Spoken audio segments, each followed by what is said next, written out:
El libro de Jueces. Recuerda que después de que Josué guió a las tribus de Israel hacia el interior de la tierra prometida, él les llamó a ser fieles al pacto con su Dios, obedeciendo los mandamientos de la Torá.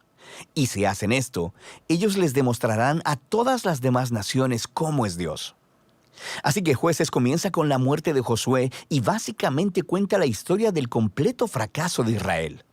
El nombre del libro viene del tipo de líderes que Israel tuvo en este periodo. Antes de que tuvieran reyes, las tribus fueron gobernadas por jueces. Ahora, no pienses en algo como una corte. Estos eran líderes regionales, político-militares, algo así como un jefe tribal. Y necesita ser advertido, el libro de Jueces es muy perturbador y violento. Cuenta la historia de la corrupción moral de Israel, de su mal liderazgo y básicamente de cómo vinieron a ser semejantes a los cananeos. Pero esta triste historia también debe generar esperanza para el futuro, y puedes ver esto en la manera en que el libro está diseñado. Hay una larga introducción que prepara el escenario para el fracaso de Israel, porque ellos no expulsan a los cananeos que quedaron. Luego tenemos la gran sección principal del libro, con historias acerca de la creciente corrupción de los jueces de Israel. Y la progresión de la narración muestra cómo los líderes de Israel pasan de bastante buenos, a malos y a peores. La sección final es bastante perturbadora y muestra la corrupción del pueblo de Israel en su totalidad. Así que profundicemos para explorar un poco más cada parte. La sección inicial comienza con las tribus de Israel en sus territorios en la tierra prometida. Y aunque Josué derrotó algunas de las ciudades cananeas claves, todavía había mucha tierra que conquistar y muchos cananeos viviendo en esas áreas. Así que el capítulo 1 incluye una larga lista de grupos cananeos y ciudades que Israel no expulsó de la tierra. Ahora, recuerda, el objetivo de expulsar a los cananeos era evitar que Israel adoptara la corrupción moral y la manera de adorar a sus dioses mediante el sacrificio de niños. Dios llamó a Israel a ser un pueblo santo, y esto no estaba sucediendo. El capítulo 2 describe cómo Israel simplemente se estableció junto a los cananeos y adoptó todas sus prácticas culturales y religiosas, y la historia se detiene justo aquí. Por casi un capítulo entero, el narrador nos da una vista general de todo lo que está a punto de suceder en el cuerpo del libro. Esta parte de la historia de Israel, dice el narrador, es una serie de ciclos en espiral descendente. Israel se vuelve como los cananeos, así que pecarían en contra de Dios. De manera que Dios les permitiría ser conquistados y oprimidos por los cananeos, y eventualmente los israelitas verían su error y se arrepentirían. Así que Dios levantaría a un libertador, un juez de entre Israel, que derrotaría al enemigo y traería una era de paz. Pero Israel eventualmente volvería a pecar, y el ciclo volvería a empezar. Este ciclo provee el diseño literario y el flujo de la siguiente sección principal del libro. Se repite para cada uno de los 6 jueces principales cuyas historias se relatan aquí. Ahora, las historias de los primeros 3 jueces, Otoniel, Ahod y Débora, son aventuras épicas, pero también son historias extremadamente sangrientas. Los jueces mismos o las personas que ayudaban al juez derrotaban a sus enemigos y libraban al pueblo de Israel. Las historias de los siguientes 3 jueces son más largas y se enfocan en las fallas del carácter de los jueces, quienes se vuelven peor cada vez. Así que Gedeón comienza bastante bien. Es un hombre cobarde, pero eventualmente termina confiando en que Dios puede usarlo para salvar a Israel. Así que él derrota a un enorme ejército de madianitas con solo 300 hombres, llevando antorchas y cántaros de barro. Pero Gedeón tiene un carácter bastante malo y asesina a un grupo de israelitas porque no lo ayudaron en su batalla, y de ahí todo va de mal en peor. Él hace un ídolo con el oro que ganó en sus batallas, y después que él muere, todo Israel adora al ídolo como a un dios, y el ciclo comienza otra vez. El siguiente juez principal es Jefté, quien es algo así como un matón de la mafia que vive en las montañas. Y cuando las cosas se ponen muy mal para Israel, los ancianos vienen a él y le ruegan por su ayuda. Y Jefté era un líder muy efectivo. Ganó muchas batallas contra los amonitas, pero estaba tan poco familiarizado con el Dios de Israel que lo trata como a un dios cananeo. Jura sacrificar a su hija si gana la batalla. Esta trágica historia nos muestra qué tan bajo ha caído Israel. Ya no conocen el carácter de su propio Dios, lo que los lleva al asesinato y a la falsa adoración. El último juez, Sansón, es por mucho el peor. Su vida empezó con mucha promesa, pero a él no le importa el Dios de Israel. Era promiscuo, violento y arrogante.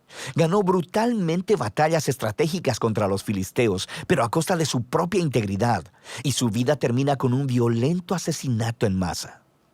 Ahora, una nota rápida. Notarás un tema repetido en la sección principal del libro. En momentos claves, el Espíritu de Dios empoderará a cada uno de estos jueces para lograr grandes actos de liberación. Ahora, el hecho de que Dios use a estas personas realmente arruinadas no significa que valide todas o aún algunas de sus decisiones. El primero y principal compromiso de Dios es salvar a su pueblo.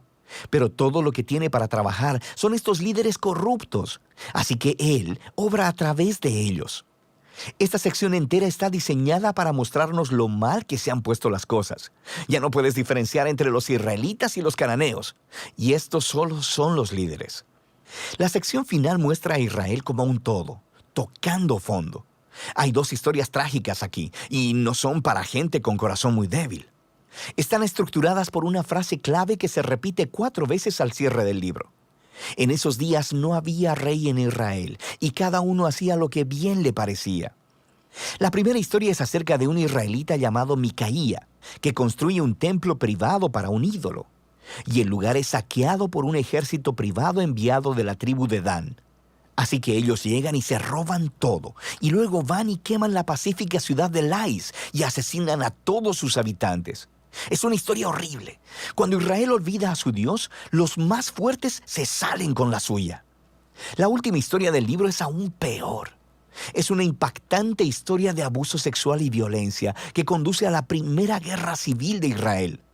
Es una historia muy perturbadora y ese es el punto. Se supone que estas historias sirvan como advertencia. El descenso de Israel a la autodestrucción es el resultado de apartarse del Dios que los ama y quien los salvó de la esclavitud en Egipto. Israel necesita ser librado de nuevo, ahora de ellos mismos. El único rayo de esperanza se encuentra en esta frase repetida en la última parte del libro. De hecho, forma la última oración de la historia. No había rey en Israel. De manera que el escenario está listo para que los siguientes libros cuenten los orígenes de la familia del rey David, el libro de Ruth y también los orígenes del reinado mismo en Israel, el libro de Primera de Samuel. Pero la historia de los jueces tiene valor como tragedia. Es una explicación que nos trae sobriedad, nos demuestra la condición humana y al final apunta hacia la necesidad de la gracia de Dios enviando un rey que rescate a su pueblo. Y de esto trata el libro de Jueces.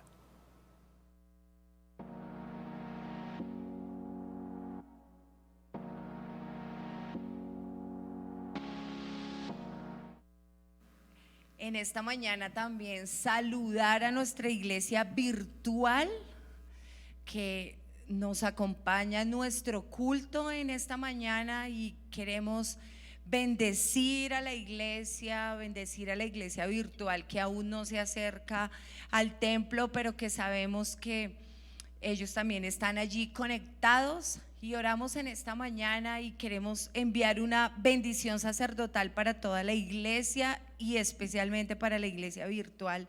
Oremos en esta mañana. Dios de la gloria, te alabamos. Te alabamos, Señor, por cada persona que está viendo el culto en este momento. Bendecimos la tierra de Venezuela, Señor. Bendecimos la tierra de Canadá, bendecimos España, bendecimos Londres, Estados Unidos, Señor, cada persona que se conecta. Bendecimos Panamá, nuestros misioneros, a Santa Marta, nuestros misioneros allí, Dios de la gloria. Bendecimos Fusa, Dios santo. Y oramos en esta mañana pidiendo que los deseos de sus corazones y cada petición sea contestada en el nombre de Jesús. Oramos también por sanidad, Señor, y nos acordamos de todos aquellos que están en un hospital, que han estado en una UCI. Damos gracias por la salida del hermano Germán Rodríguez. Damos gracias, Padre Celestial, por la hermana Yolanda Ríos, Dios, gracias por levantar a nuestros hermanos, Padre Celestial. Y ahora oramos por fortaleza para toda la familia Páez que ha perdido un ser querido, Señor. Oramos en el nombre de Jesús que traigas tu escudo, Señor, y descienda sobre ellos tu presencia, trayendo paz, trayendo sanidad. Y bendecimos a nuestra iglesia Vive, Señor. Oramos, Padre Santo, por cada una de sus peticiones de salud. Oramos por sabiduría en la toma de decisiones, Señor. Oramos para que seas tú obrando en nuestra iglesia, Dios. Y oramos en esta mañana por la extensión del reino. Oramos por nuestro nuevo templo, Señor. Y pedimos que seas tú dándonos sabiduría, permitiéndonos tener estrategias para llegar a cumplir la meta y el sueño que tú has colocado durante muchos años en nuestra congregación, Señor. Te alabamos en el nombre de Jesús y te damos gracias, Padre. Amén y amén. Bueno, los dejo en esta mañana con nuestro pastor. Nuestros niños podemos pasar a clase.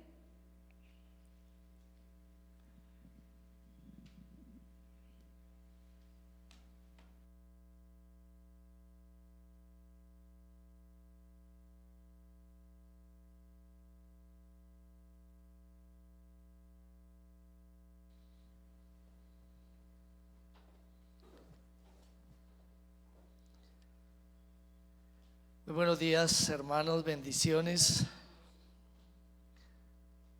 La carta del apóstol Pablo a Timoteo, la primera carta, y hoy empezaremos el capítulo 2. La primera carta de Timoteo, las cartas pastorales nos van a hablar de cómo conducirnos en la casa de Dios y cómo dar respuesta siendo luz. Particularmente en el día de hoy vamos a hablar un poquito de lo que tiene que ver la iglesia con el Estado. La iglesia cristiana tiene una misión en la ciudad, en las naciones, donde ha sido puesta, y es la de ser luz. Y para hacer su tarea no deberá unirse como un matrimonio al Estado, por obvias razones. Sin embargo, la iglesia cristiana sí dejará oír su voz profética, denunciando el pecado y anunciando juicio o esperanza para el país.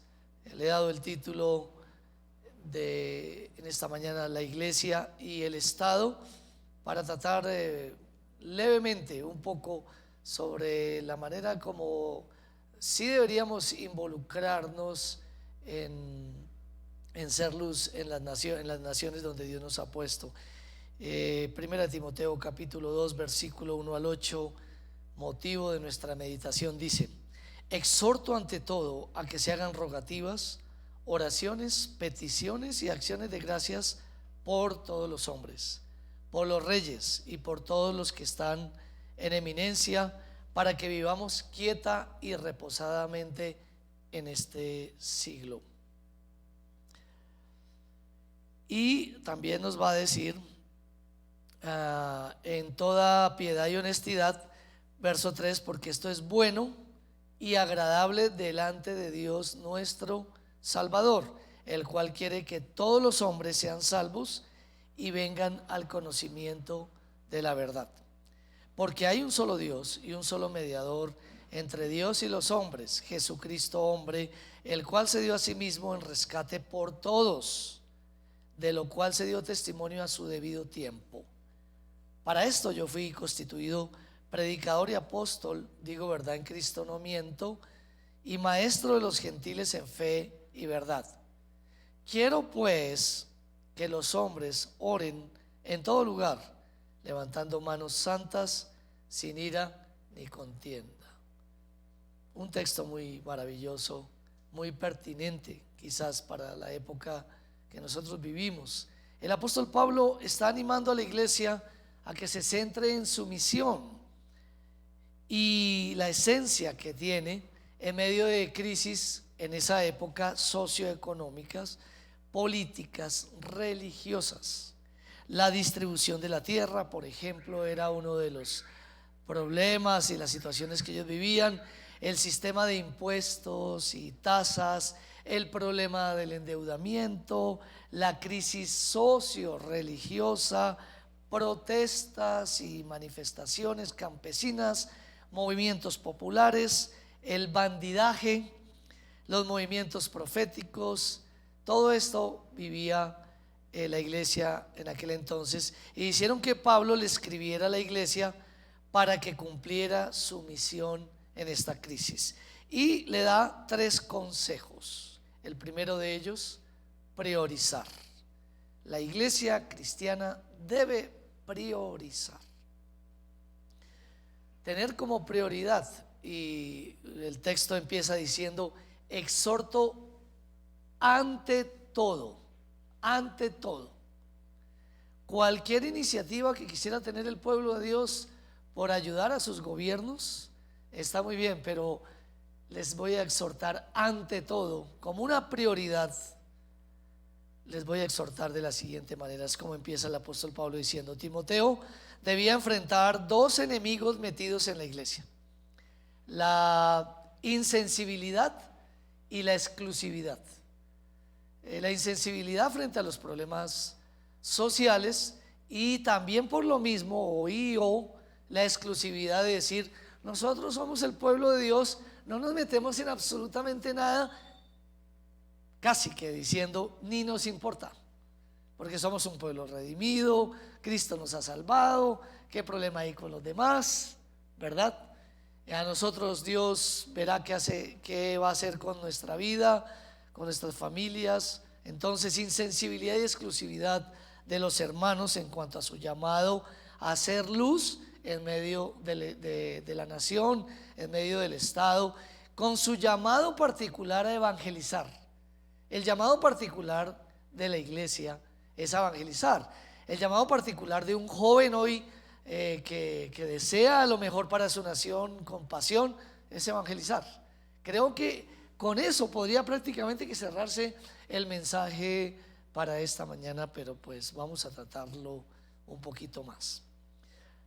Por el contrario, la iglesia debía, en lugar de no saberse involucrar bien dentro de los problemas del Estado, la iglesia debía ser como su cabeza y maestro Cristo, lleno de sensibilidad y abierto para, como dijo Darío Silva, que la cruz del Calvario está extendida para derecha y para izquierda.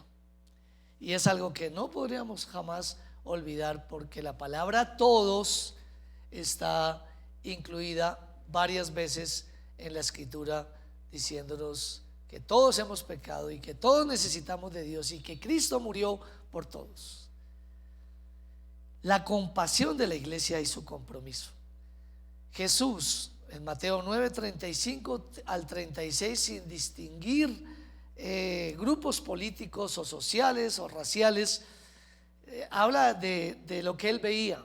Él veía era personas con diferentes inclinaciones. Mateo 9:35 al 36 dice: recorría Jesús todas las ciudades y aldeas, enseñando en las sinagogas de ellos y predicando el evangelio del reino y sanando toda enfermedad y toda dolencia en el pueblo. Y al ver las multitudes, ahí habían de todo, de toda tendencia, inclinación. Al ver las multitudes, tuvo compasión de ellas, porque estaban desamparadas y dispersas como ovejas que no tienen pastor. Él, como maestro, dijo algún día: en mi reino no es de este mundo, les voy a hablar del reino mío para el mundo, para todo el mundo, de tal forma que hizo una tajante diferencia en cuanto a la manera de involucrarse. ¿Por qué la iglesia vivía esta insensibilidad y exclusividad? Quizás es por su letargo espiritual que tenía. Y el letargo espiritual está antecedido o motivado por la pereza espiritual, por la falta de oración. La falta de oración nos hace perder la visión de Dios, la visión del Espíritu. Y Pablo enseña sobre la prioridad. Priorice. Cada creyente que está acá, cada creyente que nos ve, debe priorizar como cristiano. Si no fuera cristiano, es normal que incurriera en otras armas, pero la Biblia dice que nuestras armas no son humanas, no son carnales, sino son espirituales, poderosas en Dios para la destrucción de fortalezas. Entonces, las oraciones es lo que ellos debían hacer. Por eso a las oraciones le acompañan características o sinónimos que son, por ejemplo, rogativas, peticiones y acciones de gracias. Rogativas significa, la palabra rogativa significa carecer, estar desprovisto o no tener algo. Nos falta algo que nosotros no podemos tener, humanamente no podremos alcanzar. Es decir, un sentido de necesidad profunda. El mirar la necesidad de los perdidos nos debe llevar a clamar por ellos con la petición que sean alcanzados por el Evangelio del Señor Jesucristo. Y las pruebas a nivel nacional despertarán compasión dentro de la iglesia. Las pruebas que estamos teniendo. He transitado por mi ciudad.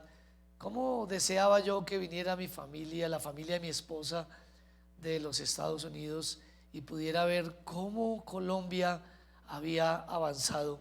Porque realmente habíamos avanzado mucho. Cómo nuestra ciudad estaba bonita antes de la pandemia y quizás durante la pandemia, pero qué dolor pasar como cuando usted invita a alguien a la parte turística, pero no había por dónde llevarles a la parte turística, porque donde fuéramos por las avenidas principales veíamos nuestras estaciones destruidas y todo el caos que ocasionó eso, la falta de presupuesto, las calles y avenidas rotas por todo lado. Fue doloroso para mí entender que lo único que hemos hecho y lo único que ha hecho nuestra nación, lo único que hemos hecho nosotros es destruir, solamente destruir. Y es vergonzoso, pero además de vergonzoso, es supremamente doloroso. Es doloroso los billones y billones que la nación ha perdido. Es muy doloroso, a pesar de todos los demás pecados que tenga la nación, corrupción, que a su tiempo Dios le pagará a cada uno. Pero muy desafortunado. Pensé entonces que era el momento menos indicado que la familia hubiera venido a ver su Colombia. Pero bueno, a pesar de estas pruebas que duelen, estamos llamados a orar y solamente a orar. En tiempos del rey David, Dios escuchó la petición de un rey arrepentido y que por causa de él, como deberíamos nosotros decir, por causa nuestra, todo esto nos ha sobrevenido. No por causa de los que están en el gobierno o en un lado o en otro, por causa de todos nosotros. De pronto la falta de oración de nosotros, la falta de evangelizar y predicar, porque cuando uno evangeliza y predica hace un hijo de paz, hace un hijo de paz, y un hijo de paz sabe cómo conducirse, no solo en la casa de Dios, en sus hogares, sino en una ciudad y en un país. Pero quizás hemos callado. En época del rey David, por causa de su propio pecado, según de Samuel 24-25, dice que él, al ver la desgracia que estaba sucediendo, dice, y edificó allí David un altar a Jehová y sacrificó holocaustos y ofrendas de paz, y Jehová oyó las súplicas de la tierra y cesó la plaga en Israel. Bueno, nosotros hemos visto que por causa de la súplica y la oración, todo el problema social de la nación, si aún persiste en algunos sectores, de todas maneras hemos logrado nuevamente que los alimentos pasen, ¿verdad? Y que las ciudades vuelvan a su normalidad de alguna manera o mayormente. Y creo que ese es el fruto de la oración del pueblo del Señor, que ha presentado sacrificios de paz y perdón por los pecados, y Dios se ha acordado. Hoy la iglesia arrepentida pide por los que aún no se reconcilian con su Dios. La iglesia no debería parar nunca sus oraciones hasta la venida de Dios, y así como lo hicieron el par de ancianos, Simeón y Ana. Lucas 2:37 dice: y era viuda hacía 84 años y no se apartaba del templo, sirviendo de noche y de día con ayunos y oraciones. Desconocemos qué problemas físicos tenía Simeón o Ana. Yo ahora que miro mis padres, mi madre con un problema como de cadera, de columna, mi padre cojeando de un pie, y bueno, casi todas las personas que se van volviendo adultas empiezan a tener una cantidad de limitaciones. Y podríamos decir para ellos: ¿para qué existen entonces? ¿Para qué existen? ¿Para qué vivir así? Bueno, Dios los tiene a ellos con un propósito de ser luz, de modelar, de clamar. Las oraciones de ellos tienen un poder tremendo, y no sabemos que esas limitaciones tan grandes, pues ignoramos cómo les impedía de pronto venir al templo, pero venían, y venían a la casa de Dios. Como que la muerte para ellos no era lo suficientemente importante después de haber transitado toda una vida de temor de Dios, de sufrimiento y de ver su gloria de Dios. No tenían el pensamiento de que quizás qué tal si murieran, sino qué tal si el Señor no viniera, o qué tal si el Señor viniera y no les encontrara haciendo como las vírgenes prudentes lo que es correcto, a precio de muerte. Bueno, rogativas, exhorto a que se hagan rogativas. Carecemos de algo hasta que venga el Señor, y hasta que venga el Señor deberíamos orar en su casa también. Peticiones. Y cuando habla de peticiones, la palabra en el original griego, en su contexto, nos habla de estar de acuerdo con alguien. Estar de acuerdo con alguien. Primeramente con Dios, el promotor de la unidad y el interesado empático para con los necesitados de la presencia suya, con los dones y misericordia. Estar de acuerdo.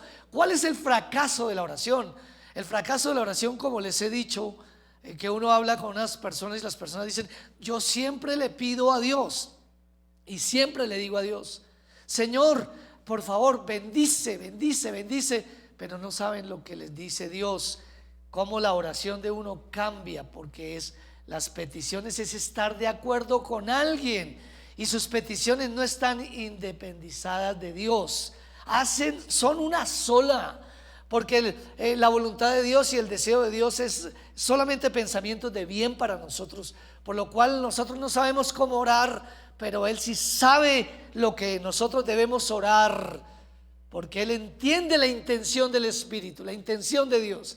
A eso ha venido Dios, a perfeccionar nuestras oraciones y a que tengan poder y autoridad y respuesta a lo que el mundo y nosotros necesitamos.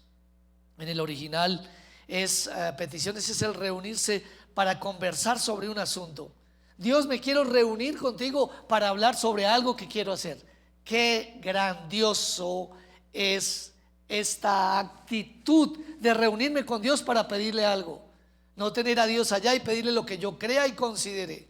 Varía bastante entonces el concepto de petición. Guillermo Hendrickson escribió al respecto, abro comillas: la persona que se encuentra en la mismísima sala de audiencia de Dios el Padre, el privilegio de tener una entrevista con Él y ser acompañado en sus respuestas. Romanos 8:26 le decía que el texto dice: de igual manera el Espíritu nos ayuda en nuestra debilidad, que somos total y absolutamente débiles, para que por medio de nuestras oraciones algo ocurra, a menos que Dios intervenga. Pues ¿qué hemos de pedir como conviene? No lo sabemos, Nuestras oraciones están salpicadas de humanidad, de egoísmo, pero el Espíritu mismo intercede por nosotros con gemidos indecibles. Jesucristo tiene ese mismo sentir de interceder por nosotros, y lo que hace el Espíritu es conectarse siendo uno solo con el que intercede a la diestra de Dios Padre para siempre por nosotros. Hebreos 7:25, por lo cual puede también salvar perpetuamente a los que por él se acercan a Dios, viviendo siempre para interceder por ellos. Qué grandioso que en nuestras oraciones no estamos solos. Y la última palabra que acompaña a las oraciones, no solamente rogativas, peticiones, sino acciones de gracias, la plena seguridad que a pesar de lo que vivan las naciones o vivamos nosotros, las crisis pueden llevar a las naciones al mismo arrepentimiento o a nuestras propias vidas. Y también que si aún las pruebas de las naciones nos alcanzaran, nos tocaran, como ha sido el caso de COVID y ha sido el caso también de problema social, nos han tocado. ¿Por qué tocarnos? Porque perdemos entonces ese concepto falso de insensibilidad y exclusividad que hemos tenido, como si el mundo no existiera para algunos. Al pueblo de la gracia y la misericordia, Dios se le manifestará para que otros tengan algún tipo de esperanza y confianza. La gente tenga esa esperanza al ver nuestra confianza y dependencia. ¿Cómo cumplir la iglesia su misión? Hay 3 consejos. Primero que todo, priorice. Exhorto ante todo a que se hagan rogativas, peticiones, acciones de gracias y oraciones. Y aquí viene la segunda parte. Primero, priorice, primer consejo. Segundo, predique con la misma idea, predique. A eso estamos llamados. Los judíos pensaban que ellos eran los únicos que se podían salvar, y aquellos prosélitos que cumplieran las ceremonias mosaicas, solamente ellos. Algo parecido como a lo que usted ve con el judío mesianismo, que luego de ser cristianos y haber empezado por el Espíritu, bien terminan en la carne, en la humanidad, tratando de seguir todas las ceremonias mosaicas y cumplir y añadir que es Cristo y el cumplimiento de la ley, y no Cristo el que cumplió perfectamente la ley. Bueno, pasaban en los templos rodeados de conocimiento y compañerismo. Eran una biblioteca teológica completa y compartían entre ellos, dejando de un lado la gran comisión. ¿Cuántos de nosotros no nos gusta que en los regionalismos, verdad? Sobre todo cuando uno está en la costa. Estuve pastoreando algunos años en la costa.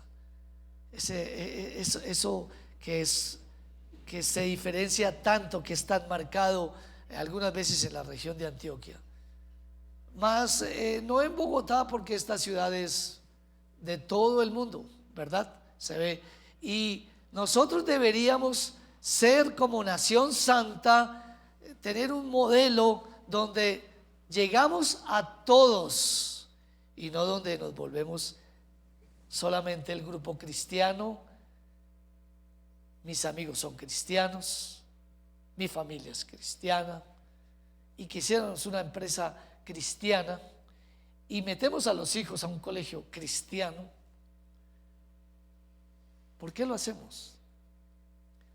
Quizás por miedo al mundo que vive dentro de nosotros, o al mundo que vivimos en el pasado. ¿O por qué lo hacemos? Y hay sabiduría en eso, pero realmente nosotros estamos llamados a ser amigos. No a vivir como los amigos viven, los nuevos amigos, pero sí a ser amigos, a compartir, a hablar, a servir a la sociedad.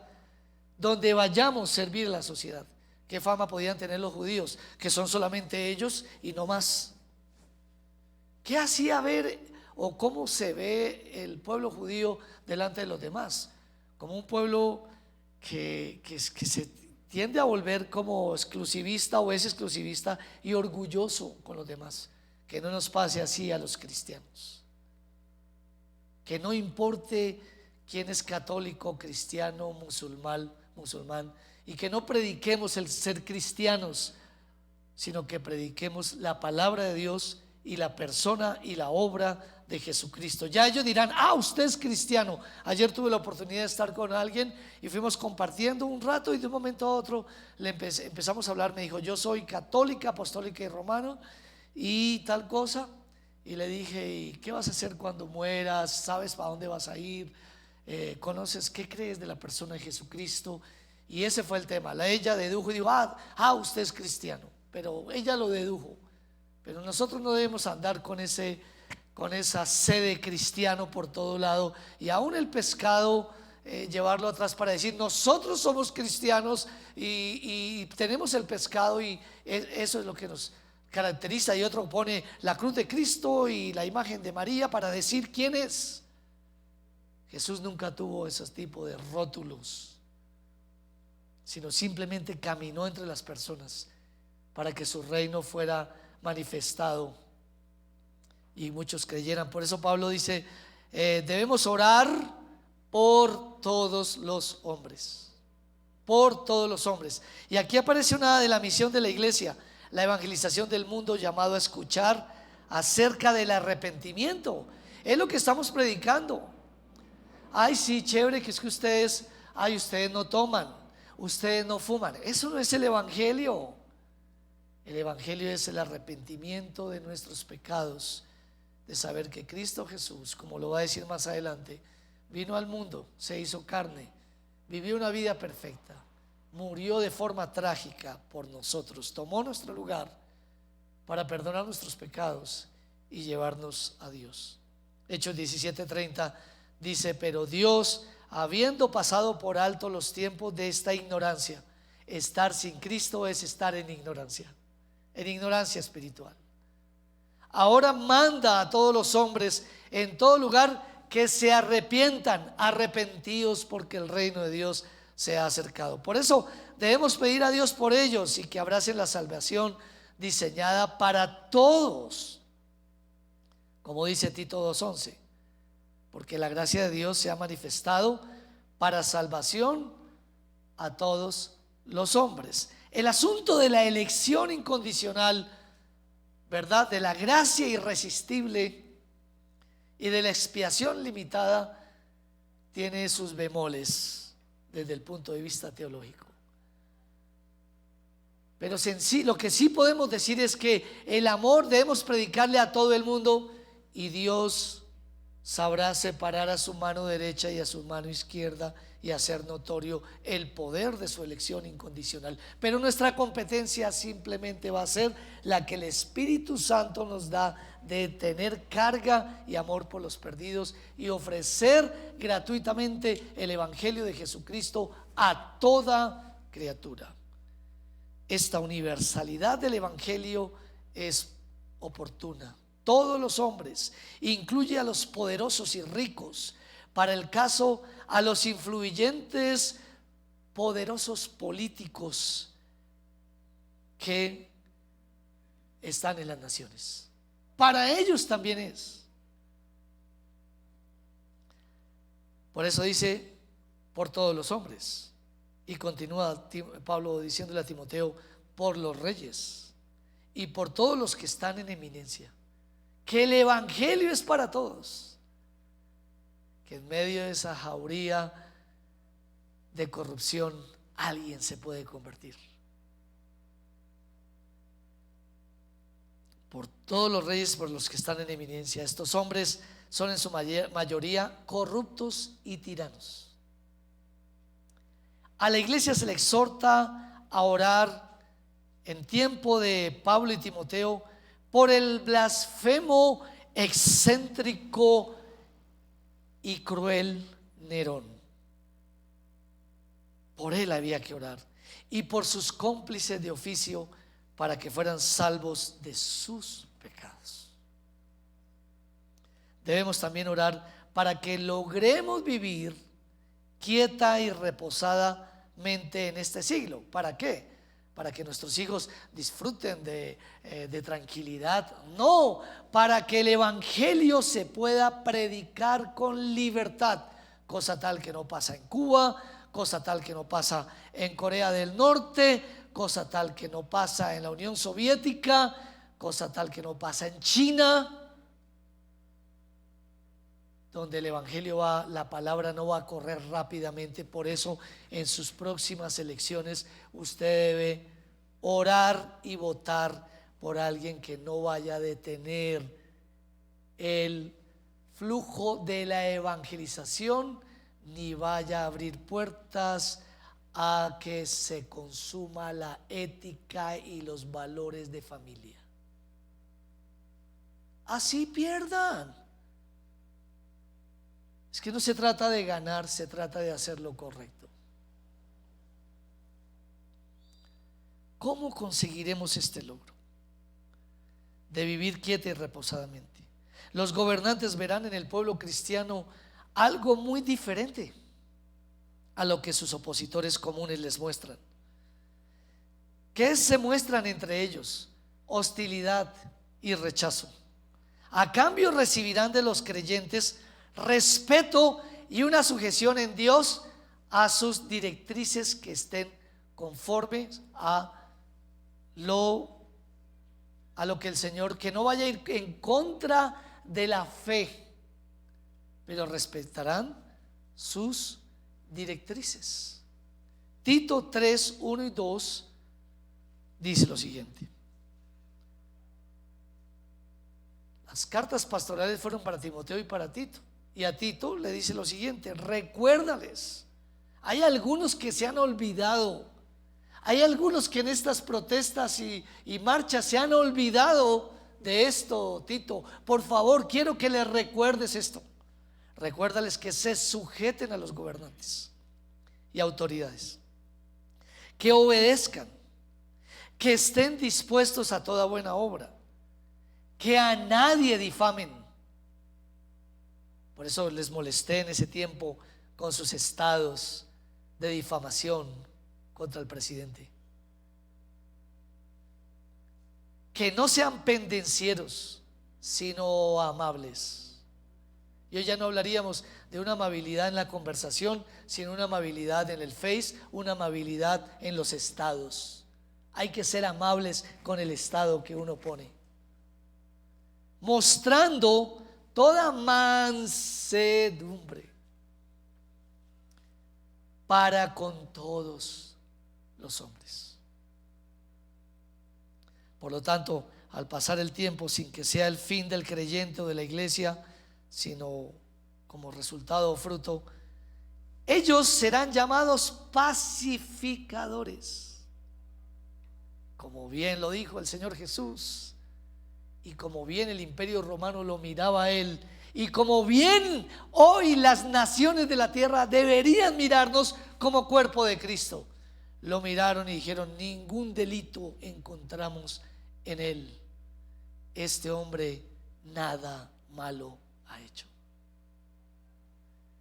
Entonces serán llamados pacificadores.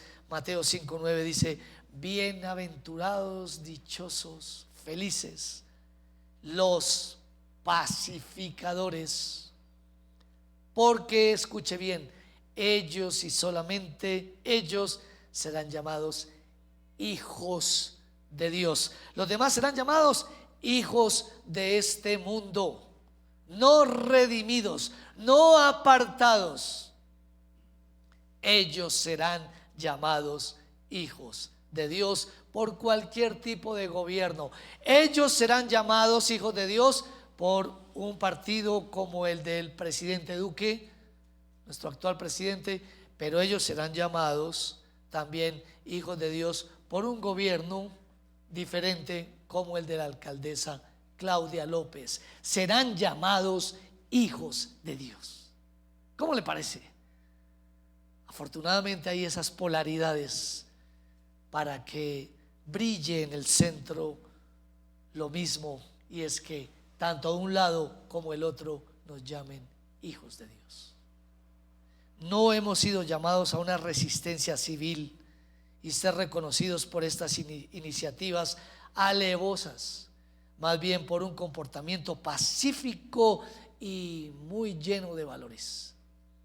Primera Tesalonicenses 4:11, en medio de todos los desórdenes de la iglesia de sí, dice la palabra: y que procuréis tener tranquilidad y ocuparos en vuestros negocios y trabajar con vuestras manos de la manera como os hemos mandado. A trabajar, muchachada, se dijo. ¿Pero qué si no hay trabajo?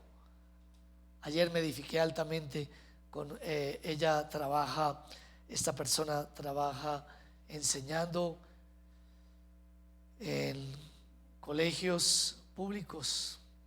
Dice: todos mis hijos somos católicos y todos nuestros hijos les hemos enseñado que aquí no hay que ir a protestar, sino a trabajar. Y ellos me han dicho: ¿y pero qué hacemos? Y yo les he dicho: tú eres diseñador gráfico, dile, ¿a quién le interesa que le haga planchas? ¿A quién le interesa? Tú eres un buen matemático, dicta clases de matemático. Tú eres un músico, dicta clases de música. Haz como nosotros nos tocó hacer cuando en tiempos tan bien difíciles y no había trabajo, tocó ir a limpiar casas, tocó ir a entrar bloques, coger una carretilla. Eso es lo que la juventud y la muchachada perezosa y adormecida necesita. Pero la culpa ha sido de nosotros, porque les hemos dado casi todo. Y como les hemos dado casi todo, ellos esperan de los gobiernos casi todo. El desayuno en la cama. ¿Cómo fracasamos con la generación presente? Muchachas que no saben hacer oficio, ni se saben hoy día mantener pulcras y bañarse diariamente como si estuviéramos en otra cultura. La iglesia fue llamada para que el evangelio llegue a los que no conocen de Cristo por una muchachada diferente y por unos padres que eduquen firmemente con los principios cristianos a sus hijos. Y lo debemos hacer hasta que la venida de Él se apresure. Y podríamos decir: ¿qué está haciendo usted de su hijo y de su hija? Un bueno para nada. Que usted le diga lo que le decíamos a veces equivocadamente en nuestras transiciones: usted solamente dedíquese a estudiar. No, tiene que tender la cama. Usted solamente dedíquese, no, tiene que lavar la loza. Mientras tanto yo me mato, me muero, llevo las bolsas de basura, me arrastro. Prepárale un plato a tu papá, prepárale un plato a tu mamá. ¿Qué plato?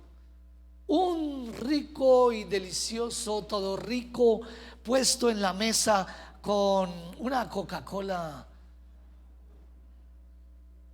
con hielo. Ya los estoy provocando esta mañana. Mire cómo es esto de fuerte. Primera de Timoteo 2, 4, 5 dice que el Señor, el cual quiere que todos los hombres sean salvos y vengan al conocimiento de la verdad. Miren nuestro compromiso, porque hay un solo Dios y un solo mediador entre Dios y los hombres, Jesucristo hombre. Solo Jesucristo es la solución para el pecado del hombre. Por eso hemos hablado de, en cuanto a la política, que rechace todos esos mesianismos baratos. Busque gente que sepa trabajar en equipo y gente que escuche a otros y gente que no traicione a otros. No nos acercamos a Dios, hermanos, por la intercesión de algún ser humano. Algo muy importante que quiero reseñar: ¿cómo acercarse a Dios?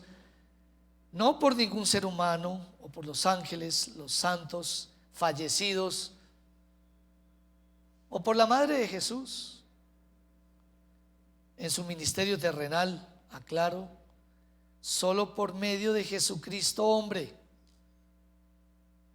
Que si usted quiere un día ser creyente, cristiano, la Biblia le dice: acepta que Jesucristo se hizo carne, se hizo hombre. Es lo primero. Mientras tanto no podrá tener esperanza, porque por un Adán, el primer Adán, vino el pecado, y por el segundo vino la salvación.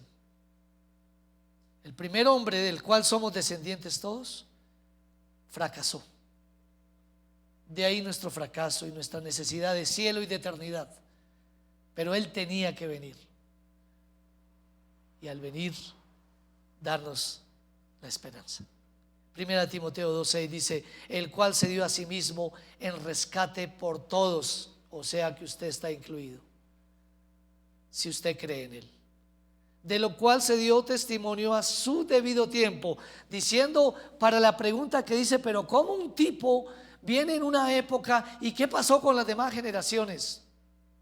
A su debido tiempo debía venir y solamente ocupar una generación para salvar a todas las generaciones. O entonces tendría que haber aparecido una y otra vez en cada generación para que usted creyera.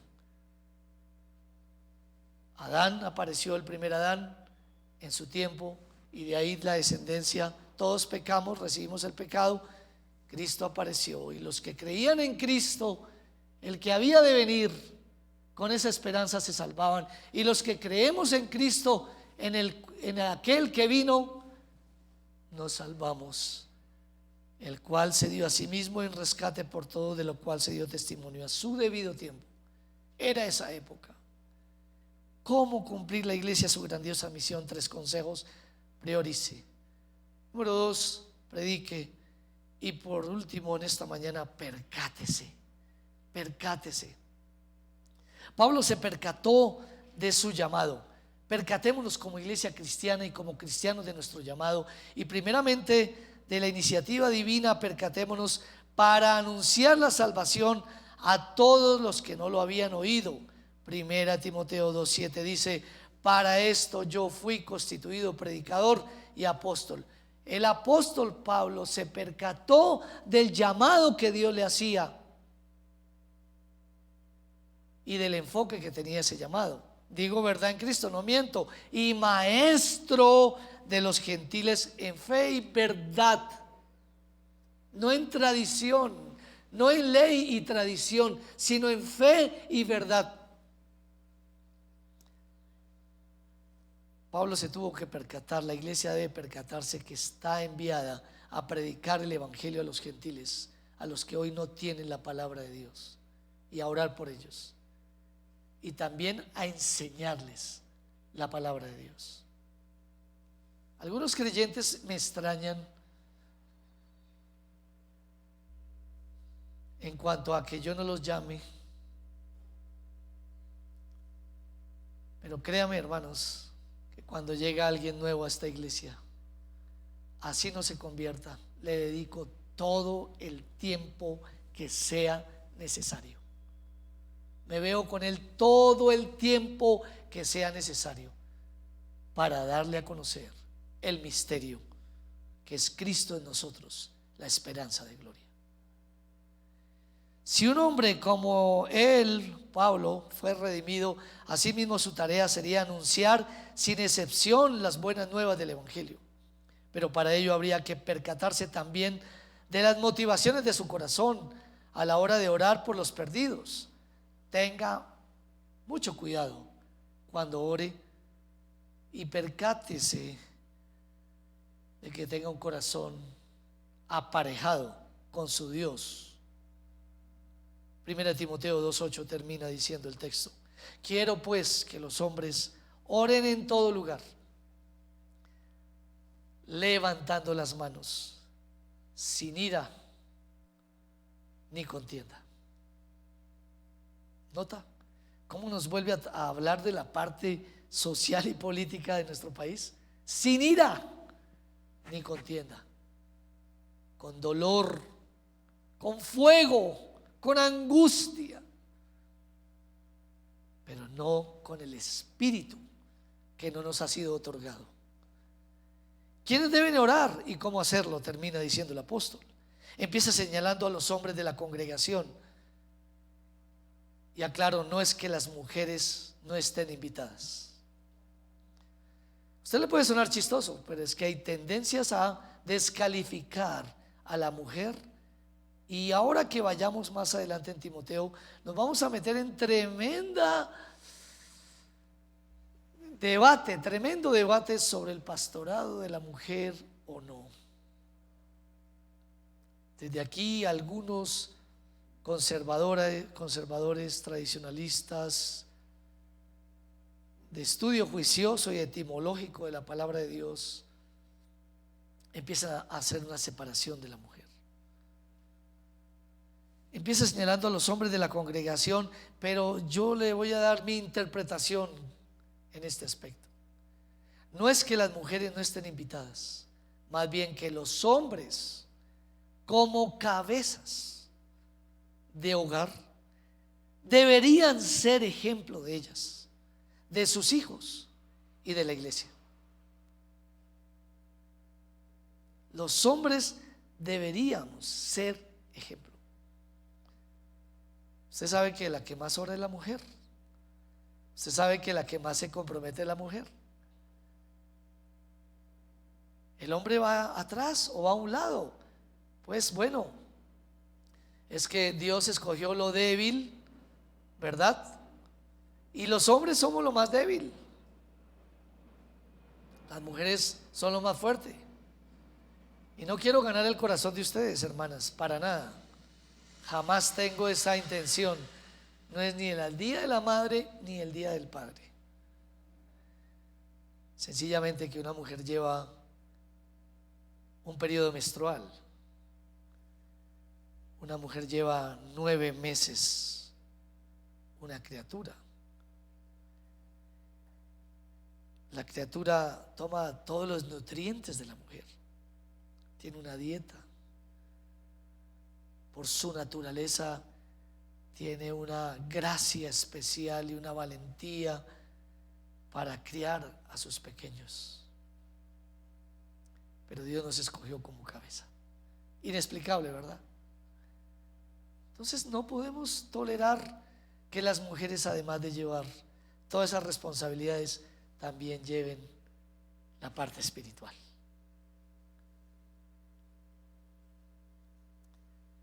¿Cómo orar sin ira ni contienda?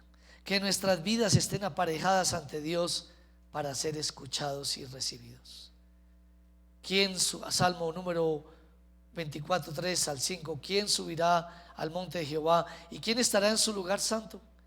El limpio de manos y puro de corazón, el que no ha elevado su alma a cosas vanas, ni jurado con engaño. Él recibirá bendición de Jehová y justicia del Dios de salvación. Es decir, él recibirá respuestas de Dios, porque es un hombre que anda con su corazón limpio. Cuando la ira y la contienda permanecen en el corazón de un cristiano o al interior de una iglesia, se reflejará la amargura y el rencor en la que perseveran para su propio mal. Y allí Dios no se podrá manifestar. Quiero terminar con un salmo en esta mañana para que oremos y participemos de nuestra primera cena del mes. Es el Salmo 133, versículo 1 al 3. Solo tiene 3 versículos y nos habla que en medio del caos que hay afuera en las naciones y todas esas contiendas y todas esas maledicencias y luchas, dentro de los muros del Señor comprendamos lo que significa este salmo. Mirad cuán bueno y cuán delicioso es habitar los hermanos juntos en armonía, sin iras ni contiendas, sin cosas ocultas. Es como el buen óleo sobre la cabeza, el cual desciende sobre la barba de Aarón, y baja hasta el borde de sus vestiduras, como el rocío de Hermón, que desciende sobre los montes de Sión, porque allí envía Jehová bendición y vida eterna. No tengo el tiempo para explicar un poquito este salmo, sino sencillamente reseñar que donde hay armonía, allí envía Dios salvación y vida eterna. Y quisiera que la sagrada palabra de Dios rompiera nuestras diferencias y nuestros conceptos, y entonces, por amor a esa palabra, tanto ustedes y nosotros que le lideramos, nos sometamos a su señorío y recibamos las bendiciones que ya Dios ha preestablecido. La iglesia tiene una misión en la ciudad o en la nación donde ha sido puesta, y es ser luz. Para hacerlo, no deberá unirse como un matrimonio al Estado por obvias razones, pero sí dejará oír su voz profética, denunciando el pecado y anunciando el juicio, o también la esperanza. Es lo que debe hacer la iglesia frente al Estado. Oremos. Queremos agradecerte esta mañana por la bendición de tu santísima palabra. Ayúdanos a priorizar, ante todo orar, con rogativas, con peticiones, hacernos uno y acciones de gracias por todo lo que nos permites vivir. A predicar con el ejemplo el evangelio de nuestro Señor Jesucristo, siendo luz y no pareciéndonos en nada a los que no le conocen. Y número 3, Señor, teniendo en cuenta para la gloria de tu nombre, percatarnos que nuestra vida esté en rectitud, y entonces tú envíes bendición y vida eterna. Esto lo pedimos y lo rogamos bendiciendo la iglesia virtual en el nombre de Jesucristo y la iglesia presencial. Amén y amén.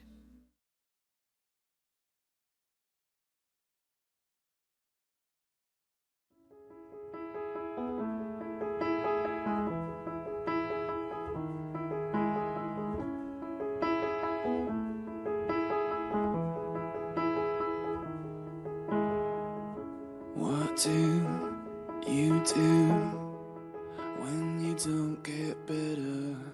Strong arms get too weak to hold her. Oh God, give me and just enough strength to make it through.